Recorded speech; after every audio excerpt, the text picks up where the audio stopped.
Ibu yang kami kasihi, salam bertemu kembali kita dan beribadah online pada pagi hari ini. Dengan rasa sukacita kita memasuki hari yang baru, minggu yang baru, dan juga bulan yang baru. Penyertaan Tuhan selalu ada pada kita, dan juga anugerahnya masih diberikan kepada kita untuk dapat beribadah bersama-sama pada pagi hari. Mari Bapak Ibu, saya ajak kita bangkit berdiri, menghormati hadirat Allah. Kita mau berdoa bersama-sama. Bapa di dalam surga, kami mengucap syukur dan terima kasih untuk pagi hari yang indah ini Tuhan, karena kebesaran-Mu dan karena kuasa-Mu Tuhan, sehingga kami ada sebagaimana kami ada pada pagi hari ini. Itu adalah karena anugerah-Mu Tuhan, bahwasanya untuk selama-lamanya kasih setia-Mu akan berubah dalam hidup kami. Tuhan Yesus, sucikan dan kuduskan hati kami, layakkan kami untuk menghampiri takhta-Mu pada pagi hari ini. Biarlah setiap mulut bibir kami mengatakan dan memuji Engkau Tuhan Yesus. Terima kasih ya Bapa. Inilah penyembahan kami Tuhan pada pagi hari ini Tuhan. Satu kerinduan hati kami yang paling dalam Tuhan, untuk mendekat dan melekat kepada-Mu ya Bapa. Terima kasih Tuhan Yesus. Terima kasih Allah Roh Kudus. Kami mau menyembah Engkau, Raja di atas segala raja, Tuhan di atas segala Tuhan. Hanya di dalam satu nama, Bapa yang kekal. Haleluya. Amin. Kita siapkan hati, mari kita masuk dalam pujian penyembahan.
Kami punya Allah yang luar biasa. Terima kasih Tuhan Yesus.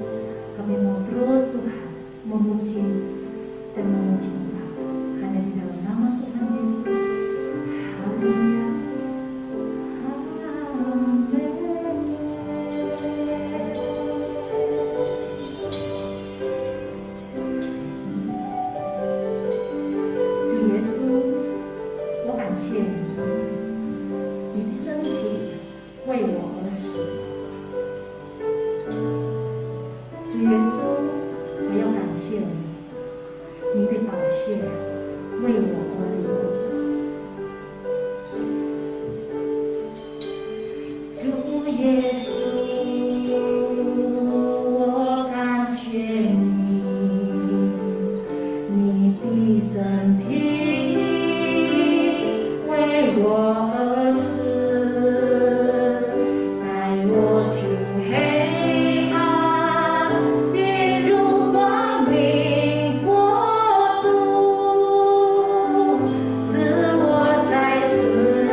Kami siap untuk mendengarkan.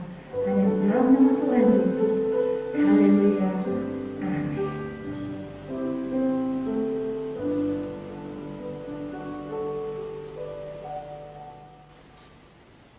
Sebelum kita mendengarkan sabda Tuhan, marilah kita menaikkan doa kita.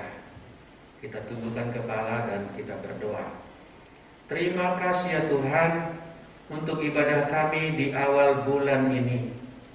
Engkau telah melimpahkan kami dengan kasih karunia-Mu sepanjang hari-hari yang lalu.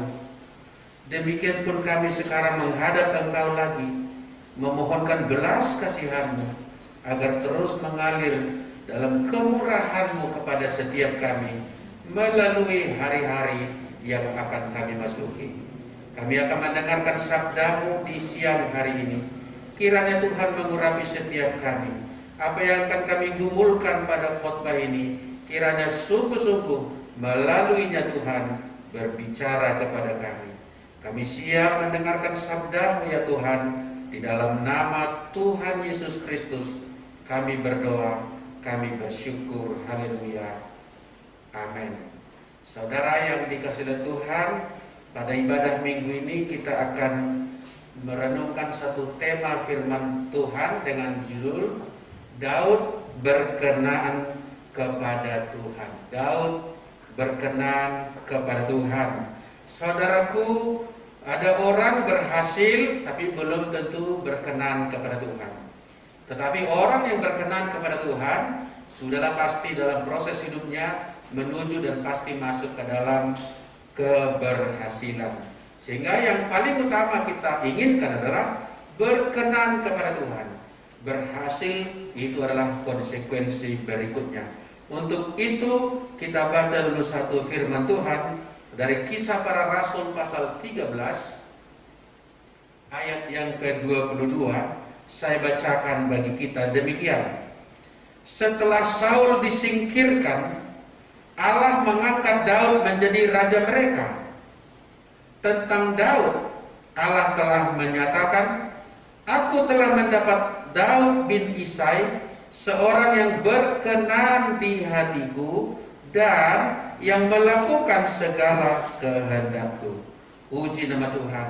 Kerinduan kita ialah seperti Daud adalah seorang yang berkenan kepada Tuhan, yang mentaati kehendak Tuhan. Demikian pun kita jemaat di zaman sekarang ini. Kalau Daud bisa, sebetulnya pun kita bisa. Tidak mungkin ada firman Allah yang tidak bisa kita genapi di dalam kehidupan kita. Kualitas yang dituntut oleh Allah dari orang-orang percaya di dalam Alkitab itu dapat terjadi di dalam diri kita. Saudaraku, ada dua tokoh di dalam Alkitab yang langsung dikaitkan di ayat 22 tadi, yaitu Saul dan Daud. Saul disingkirkan Tuhan, berarti tidak berkenan kepada Tuhan. Sedangkan Daud itu berkenan karena dia pun melakukan segala perintah Tuhan. Nah, sekarang pertanyaannya, apa letak perbedaan antara Daud daripada Saul itu? Sehingga perbedaan di antara mereka menjadi pilihan yang akan kita buat. Kita pasti memilih Daud karena dialah yang berkenan kepada Tuhan. Kita akan menyingkirkan apa yang dilakukan oleh Saul, karena dengan cara itulah Saul disingkirkan oleh Tuhan. Yang pertama kita baca dulu firman Tuhan di kitab 1 Samuel pasal 17.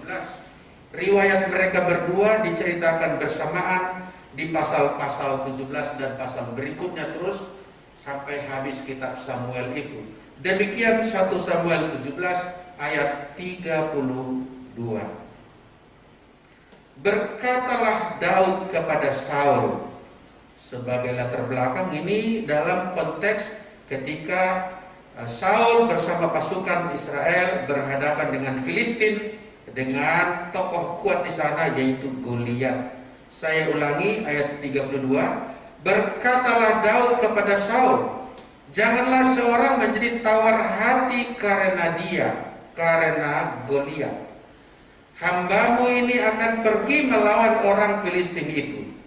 Tetapi Saul berkata kepada Daud, tidak mungkin engkau dapat menghadapi orang Filistin itu untuk melawan dia, sebab engkau masih muda, sedangkan dia sejak dari masa mudanya telah menjadi prajurit. Perhatikan ayat berikutnya, ayat 34. Tetapi Daud berkata kepada Saul, "Hambamu ini biasa menggembalakan kambing domba ayahnya," atau ayahku maksud dia. "Apabila datang singa atau beruang yang menerkam seekor domba dari kawanannya, maka aku mengejarnya, menghajarnya, dan melepaskan domba itu dari mulutnya. Kemudian apabila ia berdiri menyerang aku, maka aku menangkap janggutnya lalu menghajarnya dan membunuhnya. Baik singa maupun beruang telah dihajar oleh hambamu ini, dan orang Filistin yang tidak bersunat itu," sebutan untuk orang-orang kafir pada masa itu, "ia akan sama seperti salah satu daripada binatang itu, karena ia telah mencemooh barisan daripada Allah yang hidup." Saudaraku, dari narasi yang disusun di sini, dari cerita yang dibuat di sini, jelas bagi kita bahwa terdapat perbedaan yang sangat nyata antara Saul dan Daud. Saul itu adalah seorang yang penakut, sedangkan Daud itu adalah seorang yang pemberani. Saul itu adalah seorang yang negatif respon, sedangkan Daud adalah positif responnya. Masalah yang ada sama, yang dihadapi mereka adalah Filistin dan Goliat dengan tokoh terkuat di sana. Bahkan sebetulnya pemimpin negara waktu itu adalah Saul. Tetapi Saul merasa terpencudangi, merasa tidak berdaya, merasa tidak bisa berbuat apa-apa terhadap Goliat. Sebagaimana ketika Daud berkata, "Aku akan maju melawan dia." Ternyata Saul masih melerai dia dengan berkata, "Sorry, nggak mungkin kau bisa," katanya. "Selain kamu masih muda, ingat lawanmu itu bukan lawan sembarangan. Dia telah menjadi laskar, dia menjadi tentara profesional sejak dari masa mudanya. Artinya dia sudah terlatih, udah punya pengalaman, udah bisa bertarung, nyalinya sudah terbukti di dalam lapangan. Sedangkan kau, siapa kau? Kau kan bukan prajurit, kau hanya kata abangmu, kamu adalah gembala ternak atau kambing dan domba." Saudaraku, Daud ternyata memberikan reaksi atau respon yang positif. Dia tidak takut. "Aku akan maju," katanya. "Tidak mungkin kau bisa," katanya. Lalu dia meyakinkan sang raja, "Percayalah kepada saya sudah biasa bertarung. Saya petarung juga. Jangankan manusia, binatang buas pun sudah pernah kulawan demi menjaga kambing domba yang dipercayakan ayahku kepada aku," katanya. Jadi saudaraku, dapat kita lihat dua kontras antara mereka berdua. Saul berkata tidak mungkin, tetapi Daud berkata bersama Tuhan tidak ada yang mustahil. Kira-kira begitu, saudara. Kalau mau kita berkenan kepada Tuhan, mari kita selaraskan pola pikir kita dengan seperti yang dimiliki oleh Daud ini. Jangan mengandalkan kekuatan sendiri, jangan mengandalkan pengalaman sendiri. Betul, kedua-duanya Daud belum punya. Pengalaman belum punya, jam terbang belum punya, umur pun masih muda. Tetapi dia berkata, "Seperti aku sudah biasa melepaskan domba dan ternak, karena Tuhan menyertaiku melawan singa." Tuhan menyertaiku. Dia berpengalaman secara rohani, walau dia tidak berpengalaman melawan tentara sebagai pasukan dari musuh. Saudara yang dikasihi Tuhan, Daud adalah seorang yang berpositif respon. Karena apa? Mengandalkan Tuhan. Pada ayat yang ke-11, kalau kita lihat pasal 17 ini, saya bacakan bagi kita.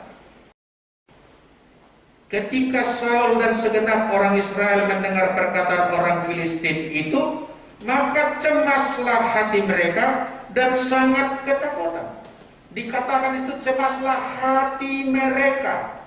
Berarti sekelompok orang bersama-sama sedang cemas, bersama-sama sedang sangat ketakutan. Respon mereka adalah cemas dan ketakutan. Melihat Goliat yang berpengalaman, menyaksikan dan mendengar Goliat yang ngomongnya besar, "Siapa di antara kamu yang bisa melawan saya?" kata dia. "Kalau kamu ada utusan dari pihakmu bisa menjatuhkan saya, maka aku dan kupertaruhkan seluruh bangsaku akan tunduk kepada kalian." Tapi jangan main-main, belum pernah aku kalah, kira-kira begitu. Skor bertanding saya selalu menang. Dan mendengarkan itu Saul ketakutan. Mendengarkan itu Saul dan cemas. Dan laskar-laskar di sekitar dia pun sama seperti dia. Sedangkan Daud mantap jiwa, saya sebut istilahnya. Mantap jiwa, kokoh, paten, yakin. Ini hanya merupakan bahasa-bahasa yang kekinian untuk mengatakan mantap dengan imannya. Reaksi dia terhadap masalah itu adalah bukan bertumpu pada kekuatannya, melainkan bersama dengan Tuhan. Saudara yang dikasihi Tuhan, kalau kita mau berkenan kepada Tuhan, dimulai daripada respon hati kita. Tuhan melihat hati. Apa yang bergejolak di hati kita, Tuhan tahu.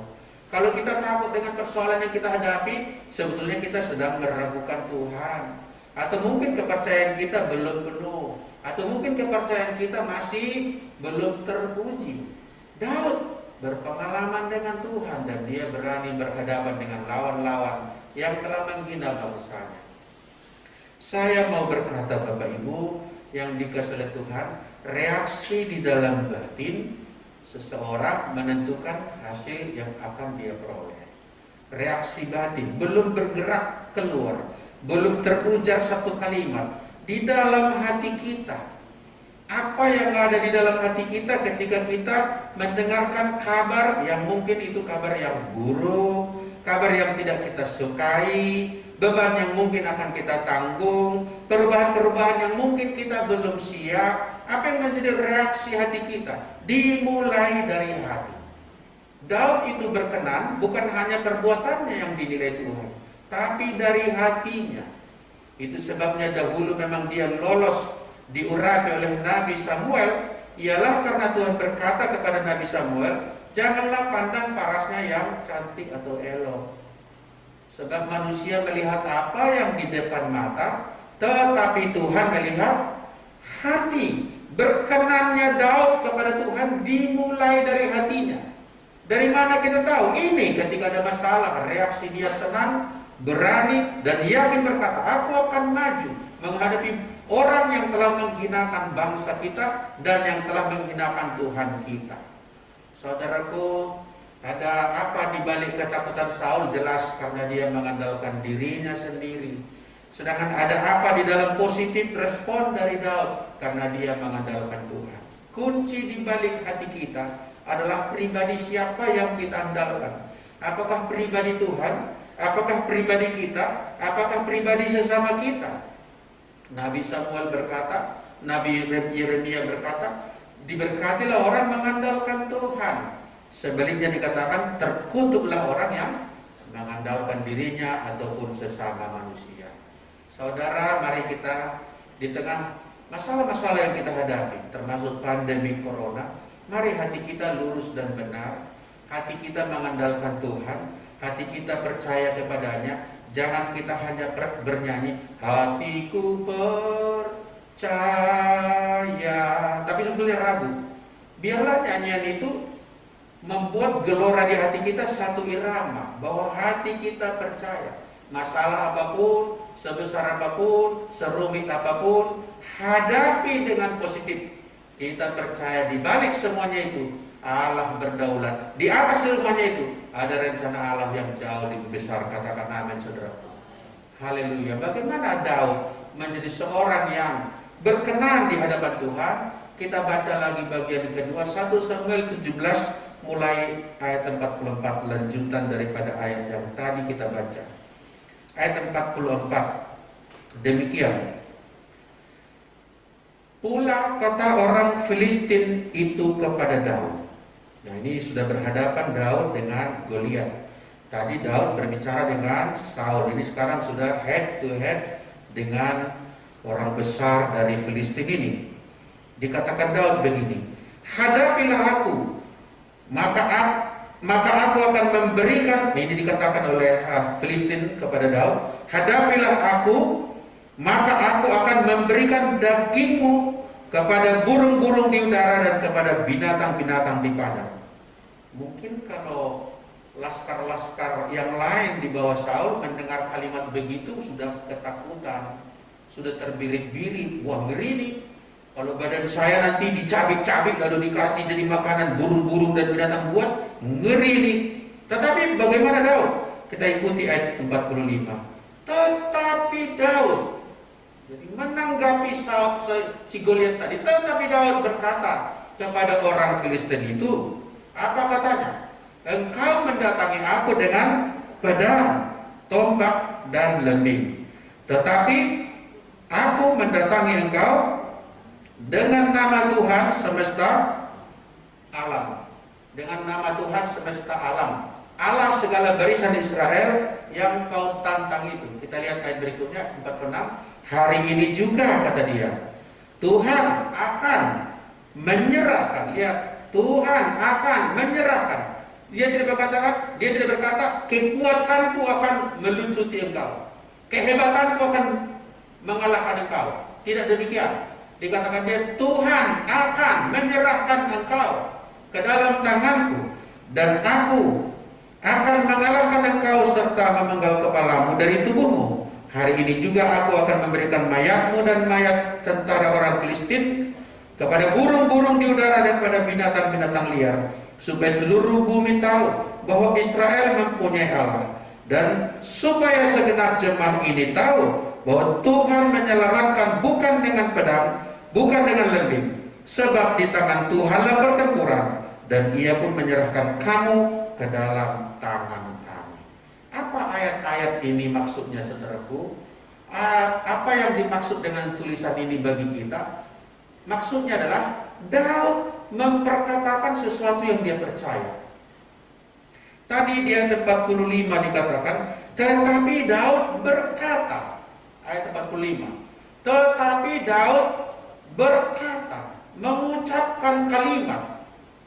Tadi di dalam hatinya mengandalkan Tuhan, sekarang itu meluap di mulutnya dalam bentuk perkataan. Daud berkata, Daud berujar, David speak out, berbicara. Jadi saudaraku, berkenannya Daud di hadapan Tuhan, yang pertama tadi karena dia memang seorang yang positif respon kepada Tuhan. Maka yang kedua ini adalah karena dia memperkatakan imannya. Tuhan dimuliakan kalau kita mengakui dia di dalam perkataan-perkataan kita. Tuhan ditinggikan ketika perkataan-perkataan kita sesuai dengan janjinya. Daud memperkatakan imannya. Daud tidak memperkatakan masalah yang tepat dilihat matanya. Sedangkan Saul melihat apa yang di depan mata. Dilihatnya Goliat dan dia ketakutan. Dilihatnya lembing dan tombak di bawah, dia menjadi kucar kacir, morat marit dia. Tetapi Daud memperkatakan imannya, didengarkan oleh Goliat, didengarkan oleh Saul. Mungkin tidak punya pengeras suara waktu itu di padang pertempuran itu, tapi saya percaya nggak mungkin Daud mengucapkan kalimat penting ini dengan lemah, nggak mungkin dengan suara berbisik. Pasti ini suara yang lantang, suara yang kuat, suara yang didengar. Perlu iman kita diperdengarkan di sekitar kita. Katakan amin, saudara. Perlu iman kita diucapkan kepada persoalan kita. Persoalan-persoalan itu dengan caranya sendiri udah berbicara menakut-nakuti kita, mendatangkan kecemasan, mendatangkan kegalauan. Sekarang kita harus seperti Daud agar berkenan kepada Tuhan. Ucapkanlah sebaliknya, ucapkanlah apa yang kita percaya, ucapkanlah apa yang dijanjikan Tuhan bagi kita. Seperti Daud berkata, Tuhan akan menyerahkan engkau. Saudara memperkatakan iman, perkataan mengawali hal besar. Bahkan alam semesta yang gilang gemilang dan luasnya tidak terkira ini pun jadi karena dimulai dengan perkataan Tuhan. Semua dimulai dari perkataan Tuhan. Abraham menjadi bangsa besar, dimulai dari perkataan Tuhan. Abraham, aku akan menjadikan engkau bangsa yang besar, dimulai dari perkataan.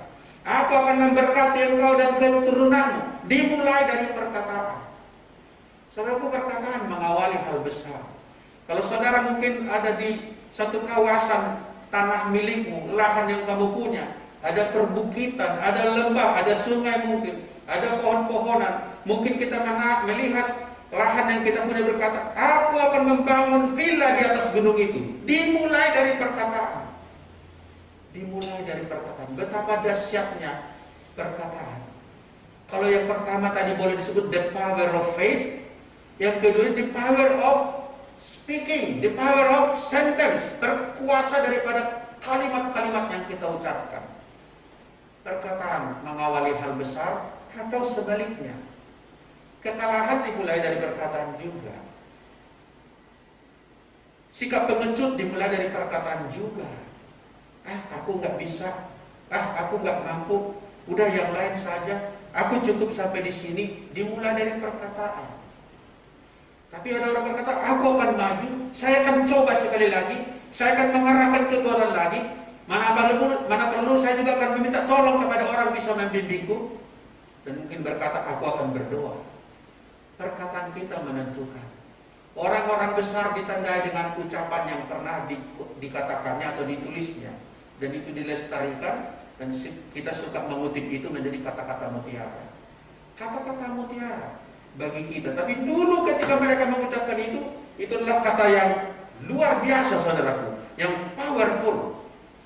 Berikutnya Bapak Ibu. Apa kira-kira yang dikatakan Saul tadi ketika cemas? Sudah kita bisa bayangkan. Namanya dia cemas. Pasti dia mengucapkan kalimat-kalimat negatif. Tetapi Daud memperkatakan kata-kata yang merupakan hasil meskipun matanya belum melihat. Ketika badai corona ini berjalan begitu rupa, kita harus berkata, Tuhan melindungiku. Kemanapun aku bepergian, Tuhan mengawalku dengan malaikatnya. Perkataan kita akan memagari jalan hidup kita. Jangan kita memperkatakan yang busuk. Jangan kita memperkatakan negatif. Perkataan orang beriman adalah taburan benih. Saudaraku, petani, hasil yang dapat diterimanya dimulai daripada benih yang ditanamkan atau ditaburkan. Kalau tidak ada benih yang ditanamkan, hasil apa yang diperoleh? Demikian juga sebetulnya hal-hal di dalam hidup kita dimulai dari apa yang kita taburkan. Mustahil kita menerima sesuatu yang baik dalam hidup ini, mengalami mujizat dalam hidup ini, mengalami hal-hal besar dalam hidup ini, kalau saban hari perkataan-perkataan kita selalu buruk. Perkataan-perkataan kita selalu melemahkan diri sendiri dan melemahkan orang sekitar kita. Tidak membangun, melainkan merontokkan, merongrong. Tidak mungkin kita menaburkan hal yang jahat, tapi berharap hal yang baik. Jadi perkataan Daud itu mengukur hasilnya. Dia berkata, hari ini Tuhan menyerahkan engkau. Dan tepat seperti dikatakan dia, Allah membackup perkataan orang beriman ini. Allah membackup perkataan dari orang yang percaya kepadanya. Saudaraku, Allah menghargai janjinya. Kalau itu janjinya bagi kita, kita ucapkan janji itu. Dan itu tidak akan meleset. Saudaraku, dunia marketing aja tahu bahwa kalimat iklan sangat menentukan omset mereka. Kenapa pula kita orang yang bernilai rohani, manusia rohani ini malah mengucapkan kalimat-kalimat yang buruk, kalimat-kalimat yang baik. Bahkan pahlawan kita berkata, merdeka, betul merdeka. Walau tidak dalam detik itu juga. Satu nusa, satu bangsa, diucapkan tahun 1928, realisasi 1945. Luar biasa, saudaraku. Perkataan-perkataan itu tidak ada yang sia-sia. Entah itu baik, entah itu buruk. Haleluya. Saudaraku, mari kita buka satu ayat, Amsal 18 ayat 21. Kita temukan ayat ini. Amsal 18 ayat yang ke-21. Demikian firman Tuhan. Hidup dan mati dikuasai lidah. Perhatikan Bapak Ibu. Hidup dan mati dikuasai lidah. Betapa berkuasanya lidah itu. Siapa suka menggemakannya akan memakan buahnya. Perkataan luar biasa. Coba kita bandingkan 1 Petrus pasal 3 ayat 10 dari perjanjian baru, supaya kita semakin yakin perlunya berkata-kata dengan benar, perlunya memperkatakan iman, dan jangan hanya memperkatakan kesakitan hati, ketawaran, kepahitan, dan lain sebagainya. 1 Petrus 3 ayat 10, demikian firman Tuhan. Siapa yang mau mencintai hidup dan mau melihat hari-hari baik, ia harus menjaga lidahnya terhadap yang jahat dan bibirnya terhadap ucapan-ucapan yang menipu. Lihat saudara, Hari-hari baik pun diukur oleh perkataan-perkataan yang kita ucapkan, kalimat-kalimat yang kita ucapkan. Dan orang beriman kadang-kala harus mengucapkan hal yang berbeda dari kenyataan. Bukan kita sedang berbohong. Kalau ada anak kita misalnya, kita lihat mata pelajarannya gagal, mata pelajarnya gagal, yang satu juga gagal, yang ketiga, keempat juga nilai rendah semua. Jangan katakan fakta itu, anakku bodoh. Ucapkanlah apa yang kita yakini di hadapan Tuhan. Katakan, anak kerajaan sorga pasti diubahkan menjadi cerdas. Kita berani mengucapkan itu. Dan itu janji Tuhan. Walau tidak ada kalimat itu persis begitu di dalam ayat Alkitab, memang janji Allah mendatangkan kebaikan bagi kita. Katakan amin, saudara. Mengubahkan yang bodoh menjadi cerdas, mengubahkan yang lemah menjadi kuat, mengubahkan yang gagal menjadi berhasil. Itu janji. Mengubahkan yang sakit menjadi sembuh, mengubahkan yang binasa menjadi hidup yang kekal. Selalu Tuhan memutarbalikkan dari yang negatif menjadi positif. Jadi positif respon yang di hati kita juga perlu diucapkan meluap di perkataan kita. Iblis perlu dengar pengakuan iman kita. Musuh-musuh kita perlu tahu apa yang kita percaya. Jangan kita biarkan media sosial ini menakut-nakuti semesta ini. Mari kita bagi juga di sana kebenaran-kebenaran. Mari kita bagi kalimat-kalimat yang menerangi dunia ini, agar banyak orang mengalami hal yang mengandalkan Tuhan dalam hidupnya. Jangan gelap dunia ini lalu kita biarkan gelap. Sirami dunia ini, terangi dunia ini dengan perkataan-perkataan yang benar, perkataan-perkataan yang positif. Saudaraku, barang siapa mau melihat hari-hari baik, ia harus menjaga mulutnya. Menjaga itu mesti serius, Bapak Ibu. Enggak disebut menjaga kalau itu berlaku semacam spontanitas, enggak begitu. Namanya menjaga, misalnya kita gembok pintu rumah kita, sengaja kita menyiapkan gemboknya, nggak asal-asalan, sengaja kita mengunci pagar kita. Ada keseriusan namanya menjaga. Kenapa perlu serius? Karena kadang-kadang mulut ini mau meluncur begitu saja, mengucapkan hal yang buruk. Lebih mudah meluncur hal yang buruk daripada kalimat-kalimat yang positif. Itu sebabnya kita perlu menjaga. Apalagi ketika kita berada dalam persoalan 1, 2, 3 tindih menindih, saat-saat seperti itu, mulut kita ingin menyanyikan lagu-lagu buruk, menyanyikan lagu-lagu patah hati, mengucapkan kalimat-kalimat yang mengutuki. Itulah yang kita jaga mulut kita. Daud memperkatakan imannya di tengah musuh yang begitu perkasa, di hadapan musuh yang begitu secara di atas kertas tak mungkin dia unggul. Goliat siapa yang tidak kenal pada masa itu? Semua santero daerah itu juga sudah tahu siapa Goliat. Tapi Daud berkata kepada Goliat, hari ini aku akan mengalahkan engkau. Kalau kita mau berkenan kepada Tuhan, kita harus positif respon. Kalau kita mau berkenan kepada Tuhan, kita harus memperkatakan iman kita. Jangan memperkatakan masalah kita. Yang ketiga, seperti apa perbedaan daripada Daud daripada Saul? Tadi pasal 17, 45, 47 sudah kita baca. Sekarang kita baca 17, 25 sampai 27, 1 Samuel tadi, supaya kita bisa melihat komparasi di antara mereka berdua, agar kita dapat memilih mana yang harus kita miliki di dalam hidup kita. 1 Samuel 17 ayat 25. Demikian firman Tuhan. Berkatalah orang-orang Israel itu, sudahkah kamu lihat orang yang maju itu? Maksudnya Goliat.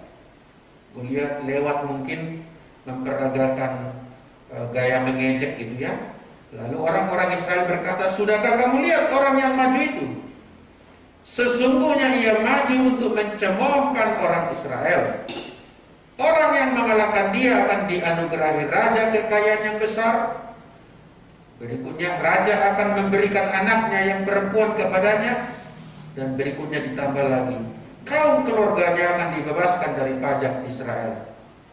Lalu berkatalah Daud kepada orang yang berdiri di dekatnya, yang berbicara tadi, apakah yang akan dilakukan kepada orang yang mengalahkan orang Filistin itu dan yang menghindarkan cemooh atau hinaan dari Israel? Siapakah orang Filistin yang tak bersunat ini sampai ia berani mencemohkan barisan daripada Allah yang hidup, rakyat itu pun menjawabnya dengan perkataan tadi, yaitu orang mengalahkan dia akan dihadiahi raja, yaitu kekayaan, putri raja jadi istrinya, dan bebas pajak itu. Begitulah akan dilakukan kepada orang yang mengalahkan dia. Daud mendengarkan tawaran semacam sayembara, ya. Daud mendengarkan hadiah yang ditawarkan bagi siapa saja yang bisa melucuti Goliat, mengalahkan Goliat, membunuh Goliat, maka dia akan mendapatkan 3 hadiah besar tadi. Sudah dengarkan tawaran yang menggiurkan itu. Tetapi tujuan Daud maju ke medan pertempuran bukan demi hadiah itu. Ini perlu kita perhatikan. Dia tidak maju untuk mendapatkan ini tadi yang mengalahkan Goliat katanya, yaitu akan dianugerahi raja, kekayaan yang besar, diberikan anaknya, berarti dia menjadi menantu raja, lalu kaum keluarganya dibebaskan dari pajak. Waktu itu tentu pajak adalah barang yang menekan rakyat, akan dibebaskan. Daud mendengar tawaran-tawaran itu, tapi dia maju bukan untuk itu. Dia maju di ayat sebelumnya kita lihat tadi. Untuk apakah dia maju? Jelas dia berkata, yaitu di ayat 47. Dan supaya segenap jemaah ini tahu bahwa Tuhan menyelamatkan bukan dengan pedang dan bukan dengan lembing, sebab di tangan Tuhanlah pertempuran, dan ia pun akan menyerahkan kamu ke dalam tangan kami. Apa artinya kalau dihubungkan ke ayat 46 juga? Artinya adalah tujuan Daud maju ke medan tempur mengalahkan Goliat adalah untuk menyerukan kemuliaan bagi nama Tuhan, supaya seluruh Israel tahu bahwa Tuhan menyelamatkan bukan dengan alat-alat senjata, melainkan dengan nama Tuhan yang perkasa. Bahkan supaya seluruh bumi tahu, katanya di ayat 45, bahwa Israel mempunyai Allah. Jadi tujuan dia adalah untuk menyatakan kemuliaan Allah. Tujuan hidup Daud jelas. Saudaraku, tadi di awal saya katakan banyak orang yang melakukan hal besar di dunia ini, hal yang mungkin menjadi sohor ke seorang, tapi belum tentu berkenan kepada Tuhan. Melakukan perkara-perkara yang mungkin populer gitu, dikenal di mana-mana, tapi belum tentu berkenan kepada Tuhan. Tetapi Daud berkenan kepada Tuhan karena memang tujuan hidup Daud adalah hendak menyenangkan hati Tuhan. Saudaraku, seluruh hidup kita didesain oleh Allah. Sejak kita dipanggilnya menjadi ciptaan baru, menjadi manusia baru, satu tujuan Allah yang melekat ditaruh di dalam diri kita ialah supaya kita menyatakan kemuliaannya.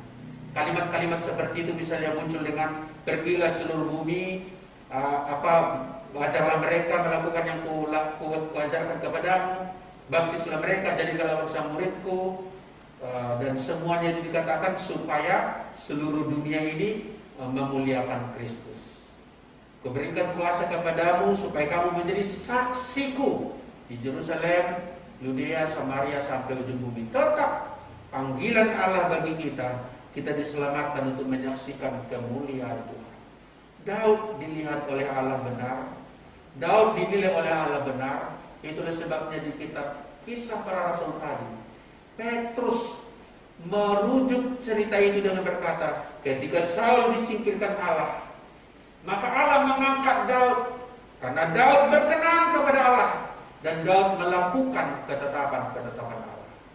Saya percaya, saudaraku, jikalau kita menjadi orang yang seperti Daud ini, maka tujuan hidup kita pun mestinya berubah. Tidak lagi berpusat kepada diri sendiri, tidak lagi hanya mutar-mutar pada urusan diri sendiri. Saudaraku, banyak orang sukses, tetapi tujuan hidupnya hanya meliputi dirinya sendiri. Ini ilustrasi yang terkenal selalu saya pakai. Waktu wartawan mengunjungi Elvis Presley, maka penyanyi besar Amerika di masa lalu, ditanya oleh wartawan, Elvis, apakah tujuan hidupmu? Elvis Presley menjawab, aku ingin kaya. Aku ingin menjadi terkenal. Aku ingin menjadi seorang yang senang-senang. I want to be rich. I want to be famous. I want to be happy. Tidak ada kamus bagi Elvis Presley untuk berkata I want to praise God. Tujuan hidupnya berhenti pada dirinya sendiri. Di kitab Amsal berkata, lihatlah lintah, kata. Apa kata si lintah itu? 3 kali dia bilang, untukku, untukku, dan untukku. Hanya untuk dia semua tujuan hidupnya berhenti pada dirinya sendiri. Tuhan mau kita bukan hanya menguntungkan diri sendiri, tapi kita yang diuntungkan oleh Allah ini. Seperti Bapa kita pernah berkata, ku berkati kau supaya olehmu semua kaum di muka bumi beroleh berkat. Amin Bapak Ibu. Mari ambil komitmen menjadikan hidupmu memiliki tujuan yang selaras seperti Daud ini, yaitu dia ingin memuliakan Tuhan. Mari kita baca ayat yang terakhir. Contoh orang yang gagal, sekalipun di dunia mungkin terkenal, bahkan di dunia rohani, tetapi kemudian gagal. Matius 7 ayat 21. Ini kita renungkan supaya kita memiliki tujuan hidup yang benar. Matius 7 ayat 21 demikian.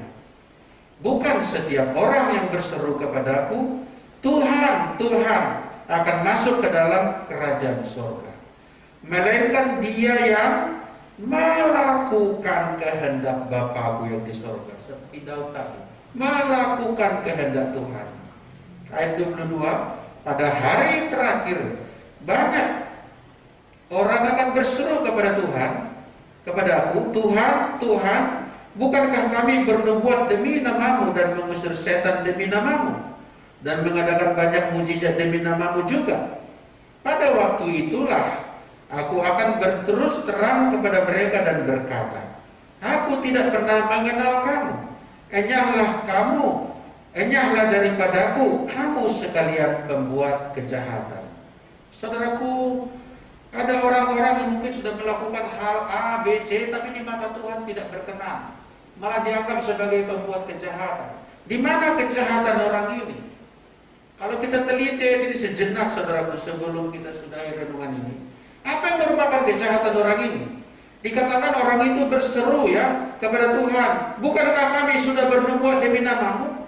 Apa yang salah dengan bernubuat? Belum tentu ini nubuat palsu, mungkin bernubuat benar dia. Termasuk dalam bernubuat di situ sebetulnya berkhotbah. Lalu dikatakan sudah mengusir setan demi namamu. Bukankah itu benar harusnya? Orang mengusir setan justru itulah yang disuruhkan oleh Tuhan kepada kita. Juga dikatakan dan mengadakan banyak mujizat demi namamu juga. Bagus semuanya mengadakan mujizat pun.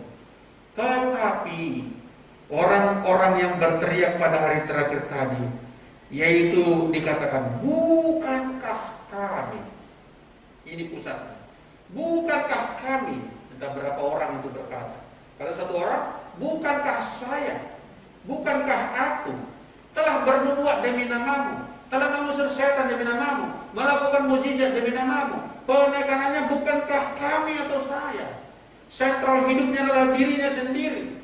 Berarti selama ini melakukan aktivitas pelayanan ini demi dirinya sendiri, demi kemuliaan diri sendiri, demi keterkenalannya, atau mungkin secara lebih terang lagi mungkin entah dia mencari nafkah dengan cara itu.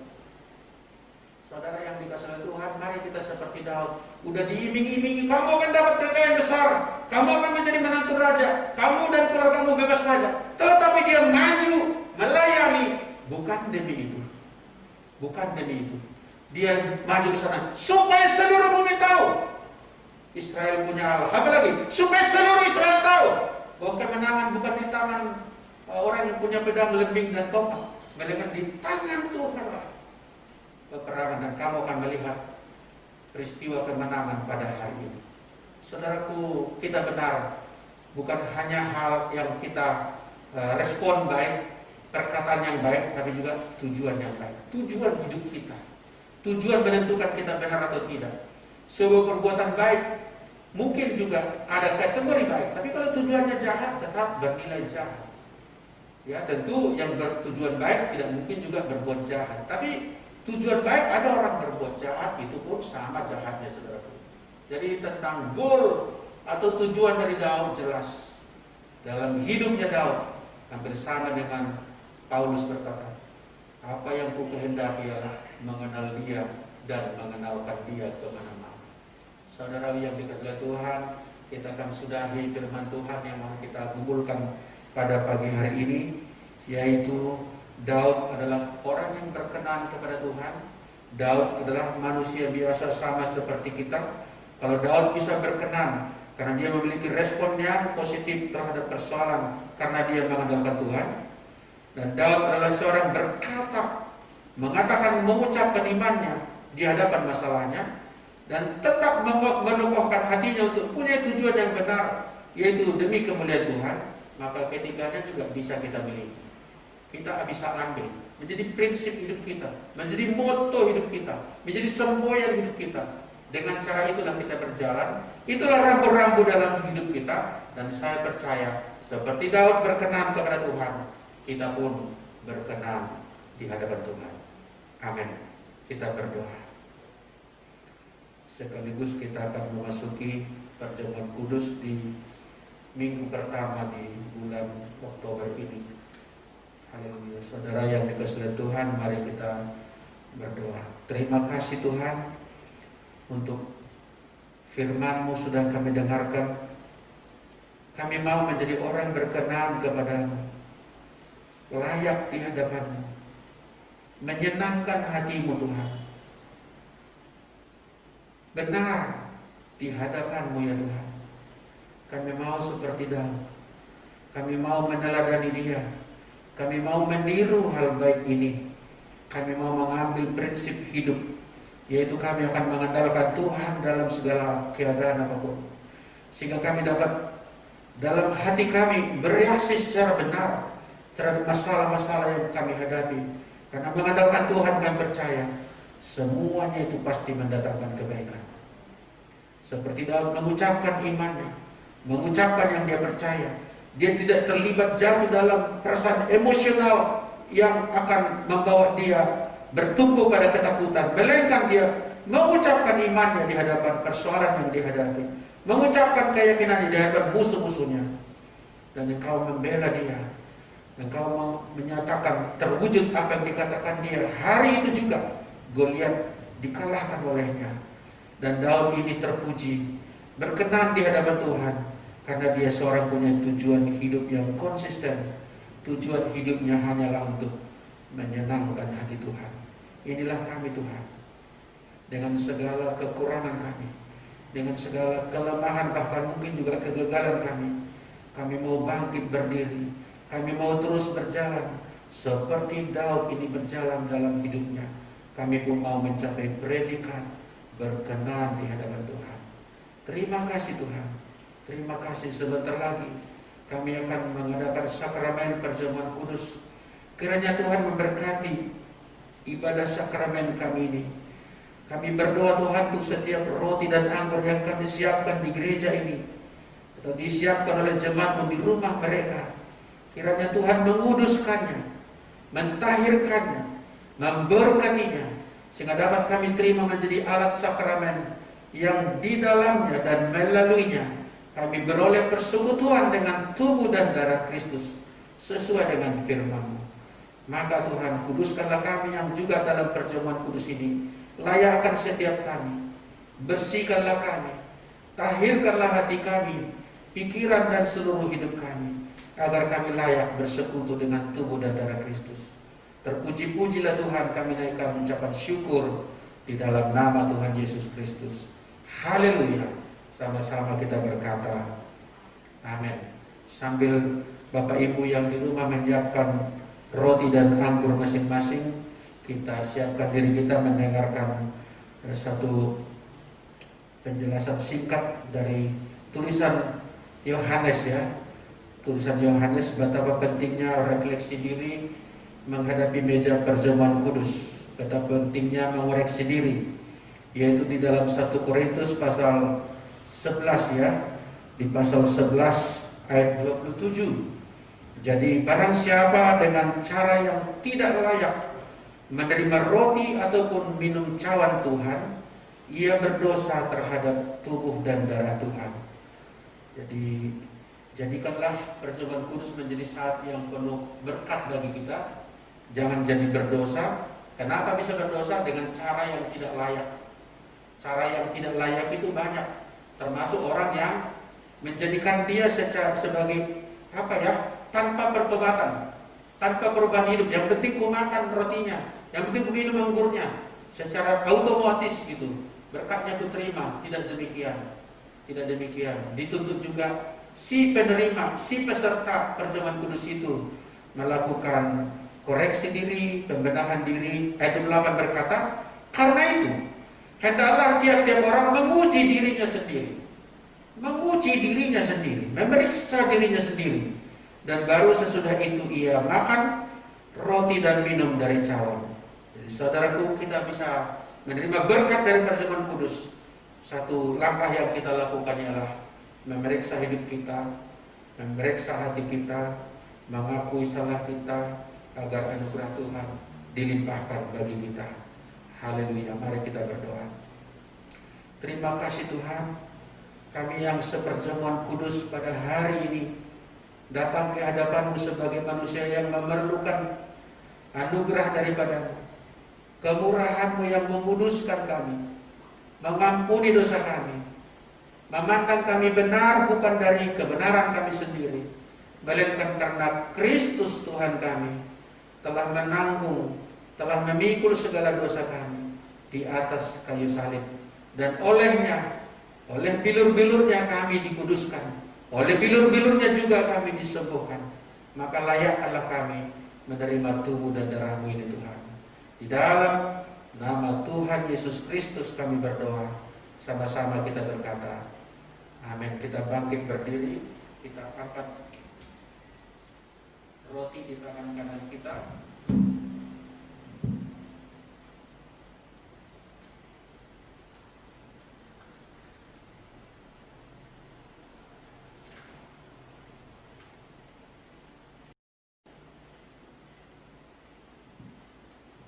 Apakah Bapak Ibu di rumah sudah menyiapkannya? Kalau sudah menyiapkannya, mari bersama satu keluarga kita boleh bangkit berdiri di rumah masing-masing. Kita angkat roti di tangan kanan kita dan dengarkanlah firman Tuhan yang menjadi dasar bagi kita.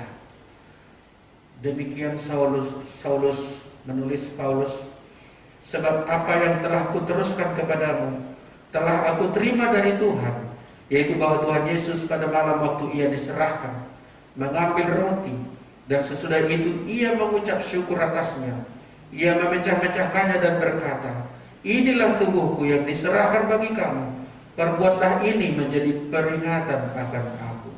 Saudaraku, Paulus bukan murid di antara 12 murid Tuhan Yesus, tapi dengan cara yang tersendiri Yesus mengajarkan kepada dia bahwa perjamuan kudus adalah peringatan akan Yesus Kristus yang telah mati dan bangkit bagi kita. Apakah saudara percaya Yesus menanggung dosamu, menanggung kutuk yang mestinya kita pikul sendiri, menanggung beban dan kelemahan kita, dan dialah Tuhan kita, dialah juru selamat kita, dialah yang telah mati dan bangkit, dialah juru selamat bagi semua manusia. Apakah kau percaya dia telah menebus engkau dengan kematiannya, dengan kebangkitannya? Yang percaya dengan iman makanlah. Inilah roti yang turun dari surga, inilah perjamuan kudus, inilah tubuh Kristus yang ajaib.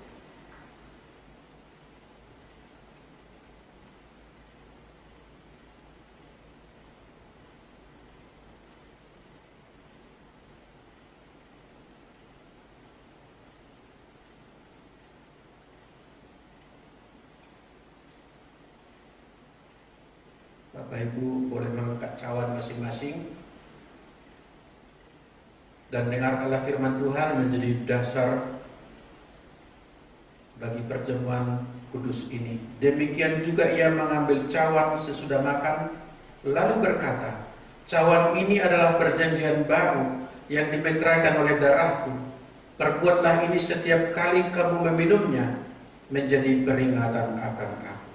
Paulus dengan tegas membedakan bahwa inilah cawan perjanjian yang baru, menggantikan dan menggenapi seluruh penggambaran dalam cawan yang merupakan darah anak-anak domba di sepanjang tradisi perjanjian lama. digenapkan oleh darah Kristus, anak domba Allah yang sejati. Apakah engkau percaya dia mati adalah untuk kesalahanmu, untuk dosamu, untuk beban dan masalahmu, untuk keselamatanmu? Yang percaya dengan iman, minumlah, inilah cawan perjanjian baru, inilah darah Kristus yang ajaib.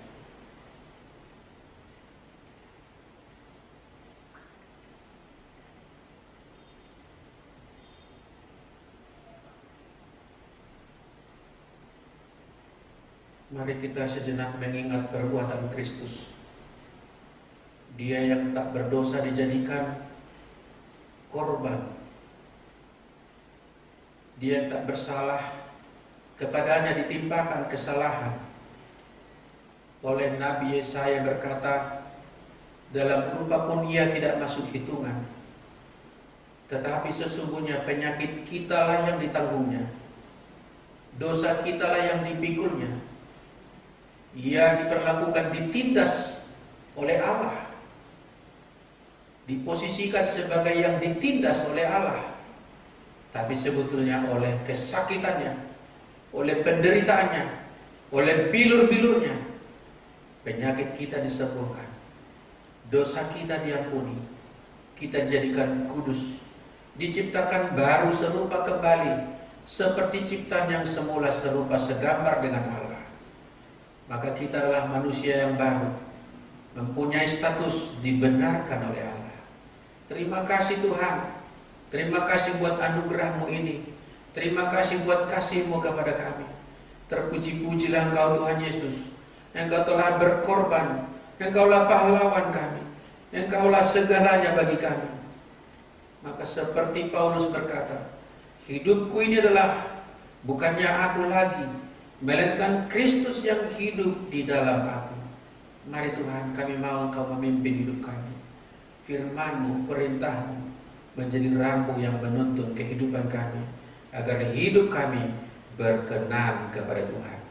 Bagi-Mu lah ya Tuhan segala pujian dan hormat dan kemuliaan kekal dari selama-lamanya sampai selama-lamanya. Haleluya.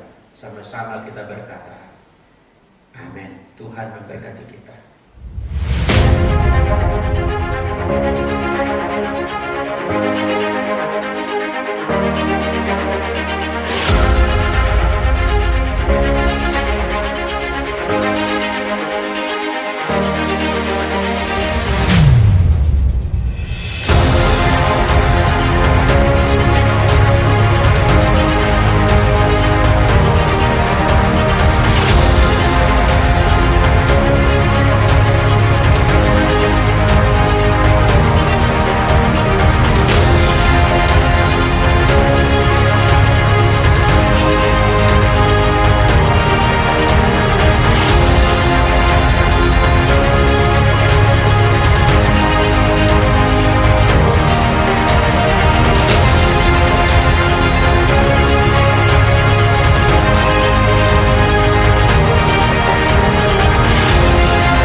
Haleluya, saudaraku yang dikasihi Tuhan, ibadah kita tiba pada bagian penghujung dan kita akan berdoa dan kemudian menerima berkat Tuhan.